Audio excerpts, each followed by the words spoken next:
গাজীপুরের কালীগঞ্জে ১৮ কোটি টাকা ব্যয়ে নির্মিত সরকারি হাসপাতাল ভবন এখন যেন পরিণত হয়েছে সাপ, বিচ্ছু, তেলাপোকা, শিয়ালের ডাক আর মাকড়সার জালে।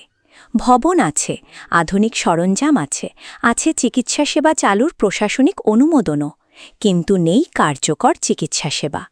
বছরের পর বছর অব্যবহৃত পড়ে থাকায় নষ্ট হচ্ছে AC, chair table, CC camera সহ মূল্যবান সরঞ্জাম। গাজীপুর জেলা প্রতিনিধি আব্দুল কুদ্দুসের পাঠানো তথ্যচিত্রে থাকছে বিস্তারিত।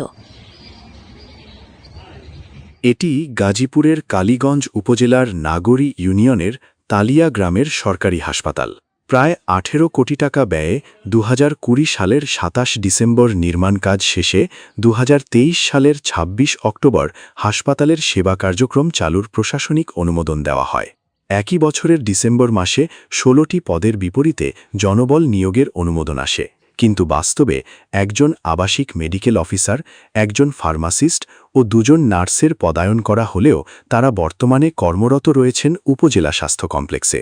ফলে কোটি কোটি টাকা ব্যয়ে নির্মিত হাসপাতাল ভবনের চারপাশে চাষ হচ্ছে শাকসবজি ও আগাছা, আর সন্ধ্যা নামলে হু আক্কা হু শিয়ালের ডাক। স্থানীয় বাসিন্দারা জানান, হাসপাতাল হয়েছে কিন্তু আমরা চিকিৎসা সেবা পাচ্ছি না। জরুরি প্রয়োজনে আমাদেরকে রাজধানীর হাসপাতালগুলোতে ভিড় জমাতে হয়। এতে আমাদের অতিরিক্ত টাকা ও সময় ব্যয় হয়। শুধু জনবল সংকটই নয়, হাসপাতালটি চালু করার পথে বড় বাধা হয়ে দাঁড়িয়েছে অর্থনৈতিক কোডের অভাব। এ কারণে হাসপাতালে আসছে না কোনো বাজেট বরাদ্দ।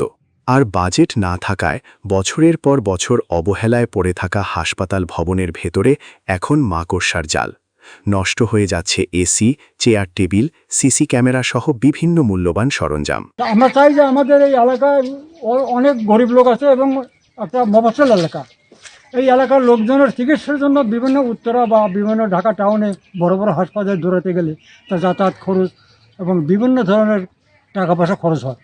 আর যদি নিকটবর্তী কোনো হাসপাতাল থাকে তাহলে আমরা দৌড় দিয়ে এখানে হাইটে এসেও এখানে চিকিৎসা নিতে পারি।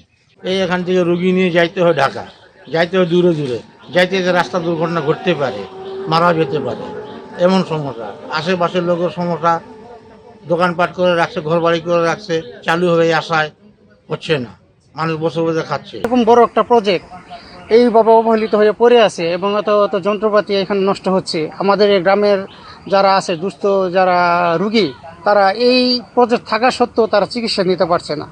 প্রধানমন্ত্রী দৃষ্টি আকর্ষণ করছি যাতে করে এই হাসপাতালটা অতি দ্রুত চালু করার ব্যবস্থা নেয় এবং আমরা যাতে এ থেকে চিকিৎসা নেওয়ার সুযোগ পাই। সিভিল সার্জন জানান, হাসপাতালটি চালুর বিষয়ে ঊর্ধ্বতন কর্তৃপক্ষের সঙ্গে আলোচনা চলছে। জনবল ও বাজেট সংক্রান্ত বিষয়গুলো সমাধান হলে সেবা কার্যক্রম চালুর উদ্যোগ নেওয়া হবে। অর্থনৈতিক কোড যদি না থাকে তাহলে বেতন ভাতা এগুলো হয় না।